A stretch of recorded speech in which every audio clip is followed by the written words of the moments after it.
मथुरा नगर की एक गांव में कमल और विमल नाम के दो दोस्त रहते थे। वो दोनों किसान थे और पूरी मेहनत और श्रद्धा से अपना काम करते थे। कमल डिग्री पास था और डिग्री के बाद उसने खेतीबाड़ी का काम शुरू किया और विमल 7वीं क्लास फेल था और अपने पापा के साथ नेचुरल फार्मिंग सीखकर उसे अपने जीवन का गोल बनाया था। कमल जब कभी भी शहर जाता तो वो फार्मिंग रिलेटेड बुक्स खरीदकर उसे पढ़कर जानकारी लेता था और वो मॉडर्न टेक्नोलॉजी के बारे में रिसर्च करता था। केमिकल मिक्स फर्टिलाइजर यूज करके वो अपना फसल उगाता था। कमल और विमल हफ्ते में एक बार मिलते थे और फार्मिंग रिलेटेड इंफॉर्मेशन शेयर करते थे। इस बार वो दोनों जब मिले तो कमल ने बोला, अरे सुनो विमल, मैं अपनी दोस्ती के नाते बता रहा हूँ, जमाना बदल रहा है विमल, हमें भी जमाने के साथ चलना चाहिए।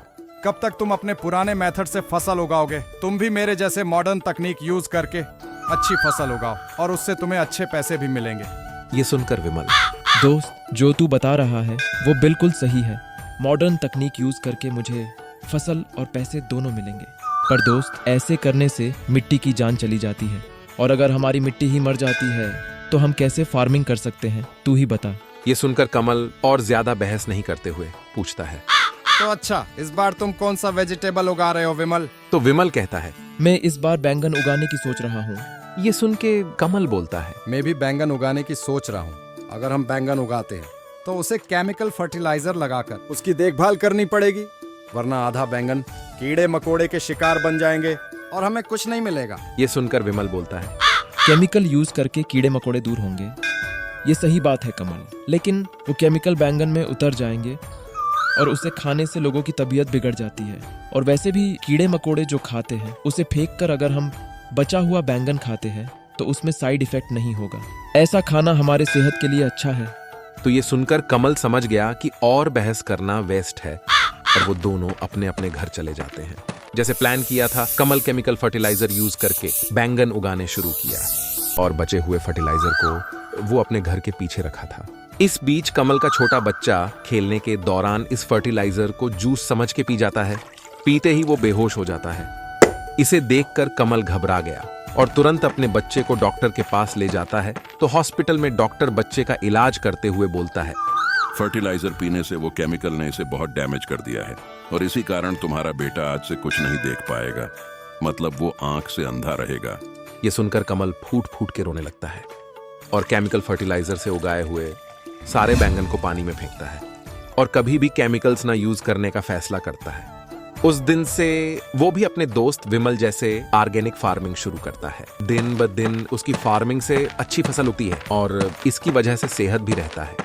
गांव के सभी फार्मर्स भी कमल और विमल जैसे ऑर्गेनिक और नेचुरल फार्मिंग टेक्निक अप्लाई करने लगे। अपने फ्री टाइम पर कमल और विमल दोनों आसपास के लोगों को नेचुरल और ऑर्गेनिक फार्मिंग की जानकारी देने लगे। हम जितने भी पढ़े लिखे हो और जितने भी टेक्नोलॉजी एडवांस हो, हमें नेचर को उसके नेचुरलिटी से खिलवाड़ नहीं करना चाहिए। बेंगलुरु के जेपी नगर के एरिया में एक हरिप्रसाद नाम का एक व्यक्ति रहता था। हरिप्रसाद को नितिन नाम का एक बेटा था जो उस एरिया के इंटरनेशनल स्कूल में 5th स्टैंडर्ड में पढ़ाई करता था। हरिप्रसाद बेंगलुरु के एसपी रोड में हार्डवेयर शॉप का मालिक था। बहुत सालों से व्यापार में बहुत सारे प्रोडक्ट्स बेच के हरिप्रसाद ने खूब पैसा कमाया था। इतने पैसे कमाने के बाद भी हरिप्रसाद संतुष्ट नहीं था। उसे और पैसे कमाने का लालच था। पैसे बचाने के कारण वो हर रोज अपने बेटे नितिन को खुद अपने गाड़ी में स्कूल छोड़ने जाता था, लेकिन नितिन रात भर पबजी खेलता था और इसी कारण वह सुबह लेट उठता था। हरिप्रसाद रोज सुबह बाइक स्टार्ट करके बाहर बेटे का इंतजार करता था। बाइक पर बैठे हरिप्रसाद नितिन कह के पुकारता है। पापा के आवाज सुनकर स्नान किए जैसा अपने शरीर पर पानी छिड़काया और आधी ब्रेड खाकर गड़बड़ी में बाहर आता है। बाहर आए अपने बेटे को देखकर हरिप्रसाद बोलता है, कितने बार तुझे समझाया है नितिन कि जल्दी तैयार हो या करो। अब देखो, स्कूल के लिए सिर्फ 10 मिनट बाकी है। तुम्हें स्कूल छोड़कर मेरे ऑफिस जाने के लिए बहुत देर हो जाएगी। अपने बेटे को डांटने पे तभी उसकी पत्नी आती है। क्यों मेरे बेटे को डांट रहे हो? रात भर मेरा बेटा पढ़ाई कर रहा था। ठीक है, आ जाओ। इस ट्रैफिक में तुम्हें स्कूल छोड़कर और आधे घंटे में मुझे दुकान भी जाना है। लो, हेलमेट पहन लो। ये कहने पर नितिन बोलता है, नहीं पापा, रहने दो, मेरे बाल खराब होंगे। ये कहकर वह बिना हेलमेट पहने ही निकल पड़ते हैं। रास्ते पर हरि प्रसाद की बाइक सिग्नल पर आकर रुकती है। रेड सिग्नल और 45 सेकंड्स दिखा रहा था। पेशेंस खोया हुआ हरि प्रसाद जैसे ही येलो लाइट आया, अवसर में जल्दी निकलने के वजह से बाइक स्टार्ट करके निकल पड़ता है। सामने पुलिस वाले को भी चकमा देकर वह सर से फिसलते हुए आगे चला जाता है तो पीछे बैठा हुआ नितिन इसे देखकर बोलता है, वाह सुपर पापा, उस पुलिस वाले को खूब चकमा दिया आपने। ये कहकर अपने पापा की गलती को ठीक बोलता है, उनकी तारीफ करता है।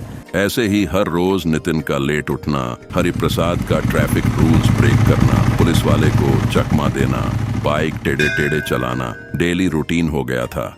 एक दिन हर रोज की तरह हरि प्रसाद सिग्नल ब्रेक करते हुए अपने बाइक को चलाकर जाते समय उसके ही जैसा एक और व्यक्ति सिग्नल ब्रेक करते हुए लेफ्ट साइड से अपने बाइक से घुस जाता है। तो इससे बचने के लिए हरि प्रसाद ब्रेक मारता है तो वह सीधा ट्रैफिक पुलिस के सामने जाकर बाइक से स्लिप होकर अपने बेटे के साथ गिर पड़ता है। हेलमेट न पहनने के वजह से नितिन को सर पर चोट लगता है और हरि प्रसाद के हाथ और पैरों में बुरी तरह से जख्म होता है। उन दोनों को ऊपर उठाते हुए पुलिस वाला बोलता है, रेड सिग्नल का अर्थ है रोकना, येलो का अर्थ है देखना और ग्रीन का अर्थ है चलाना। इन तीनों कलर की जानकारी और महत्व को ना समझने से एक एक्सीडेंट हुआ है। रास्ते में ऐसे बर्ताव से एक ना एक दिन ऐसा एक्सीडेंट तो होना ही था। आगे से ध्यान से गाड़ी चलाना, ये सोचना कि गाड़ी में न सिर्फ आप सेफ हो बल्कि तुमसे किसी और को तकलीफ ना हो, ऐसे गाड़ी चलाना चाहिए। ये कहकर उन दोनों को ऑटो में हॉस्पिटल भेजता है। इस कहानी से हमें यह सीख मिलती है कि हमें ट्रैफिक रूल्स सिर्फ हमारी सुरक्षा के लिए नहीं बल्कि औरों की सुरक्षा के लिए भी फॉलो करनी चाहिए और हमेशा हेलमेट पहनकर गाड़ी में राइड्स करना चाहिए।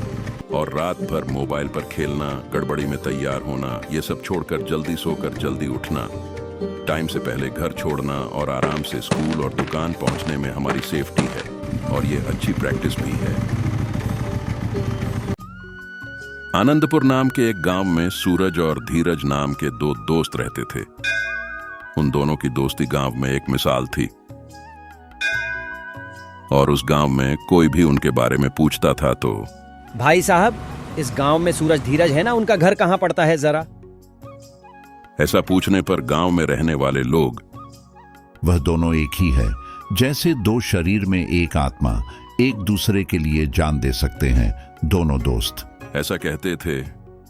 सूरज बड़ा ही चुस्त और मेहनती व्यक्ति था। हर रोज सुबह जल्दी उठकर अपना सारा काम बिना विश्राम के निपटा लेता था। लेकिन धीरज एकदम ही आलसी और आज का काम कल करूंगा ऐसा कहकर हमेशा अपना काम टाल देता था। सिर्फ यह एक फर्क उन दोनों में, बाकी सब गुण मिलते थे। मानो जैसे एक सिक्के के दो पहलू। जो कोई भी गांव वाला धीरज को देखता तो पूछता, अरे ये क्या धीरज, तुम्हें अपने दोस्त सूरज जैसे मेहनत करके कुछ कमाना नहीं चाहिए क्या? थोड़ा तो जिम्मेदार बनो। ऐसी सलाह देते थे। जब सूरज और धीरज को कोई काम करना पड़ता तो दोनों एक साथ मिलकर बैठकर पूरी चर्चा करने के बाद ही कोई निर्णय लेते थे।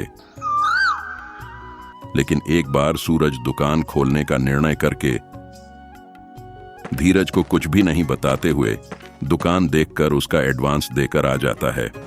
अगले दिन दुकान का सारा सामान ले आता है। पूरे गांव में इस बात की चर्चा थी, लेकिन धीरज इससे बिल्कुल अनजान था। रास्ते में धीरज को देखकर एक व्यक्ति बोला, यह क्या धीरज, 3 दिन से तुम्हारा दोस्त सूरज दिन रात एक करके दुकान तैयार कर रहा है, तुम मदद नहीं कर सकते? कोई बात नहीं, लेकिन इस समय कम से कम उसके साथ तो रह सकते हो ना। यह बात सुनकर धीरज के पैरों तले जमीन खिसक गई और वह बिना कुछ कहे वहां से निकल जाता है। धीरज रात भर सूरज की इस बर्ताव के बारे में सोचता रहा। क्या सूरज भी मुझे बाकी लोगों की जैसे बेकार समझता है? मेरे साथ जब चर्चा किए बिना वो कोई काम नहीं करता, लेकिन आज मेरा जिगरी दोस्त मुझे नजरअंदाज कर रहा है। ये क्या हो रहा है? ऐसे बहुत सारे ख्याल उसके दिमाग में दौड़ने लगे। अगले ही दिन सूरज को मिलकर सब कुछ पूछने का निश्चय कर लेता है और अगले ही दिन सूरज धीरज के घर जाकर, धीरज धीरज पुकारते हुए उसका हाथ पकड़कर बोला, आओ, मैंने एक दुकान शुरू की है, तुम आकर उसका उद्घाटन करके उसका दरवाजा खोलो मेरे यार। और हमारा धीरज, जिसके नाक पर हर समय गुस्सा सवार रहता है, वह फिर भी अपने दोस्त के लिए सोचता है कि इस उद्घाटन के बाद वह गांव छोड़कर कहीं दूर चला जाएगा। सूरज और धीरज दोनों दुकान के पास आते हैं। सूरज चाबी देकर धीरज को दरवाजा खोलने के लिए कहता है। धीरज दरवाजा खोलता है और एकदम चमचमाती दुकान को देखकर चाबी सूरज के हाथ में थमाते हुए तेरा भला हो ऐसा कहता है। और उसी समय सूरज उस चाबी को धीरज को देकर उसे सीधा मालिक की कुर्सी पर बिठाकर कहता है, चलो, आखिरकार मेरा दोस्त दुकान का मालिक बन ही गया। यह सुनकर धीरज आश्चर्य से सूरज को देखता है और तभी सूरज बोलता है, ऐसा क्या देख रहे हो दोस्त? गांव वाले सब तुम्हें आलसी आलसी कहते रहे और तुम्हारा यह दोस्त चुपचाप देखता रहा है। पहली बार तुम्हें बिना पूछे कोई काम किया है। मुझे माफ करना मेरे यार। यह बात सुनकर धीरज की आंखों में आंसू भर आते हैं और वह सूरज को एक जादू की झप्पी देता है। सालों तक वह ईमानदारी और शिद्दत से अपनी दुकान चलाता है और एक दुकान से 2 दुकान का मालिक बन जाता है। दूसरी दुकान सूरज के नाम कर देता है। ऐसी ही कई सालों तक वह दोनों साथ साथ खुशी से अपना जीवन व्यतीत करते हैं। जो हमें किसी का दोस्त बनने से पहले अच्छी से सोचना चाहिए, लेकिन एक बार दोस्ती कर ली तो सही हो या गलत, हमें अपने दोस्त का साथ कभी नहीं छोड़ना चाहिए। हमेशा उसका हौसला बढ़ाते रहना चाहिए।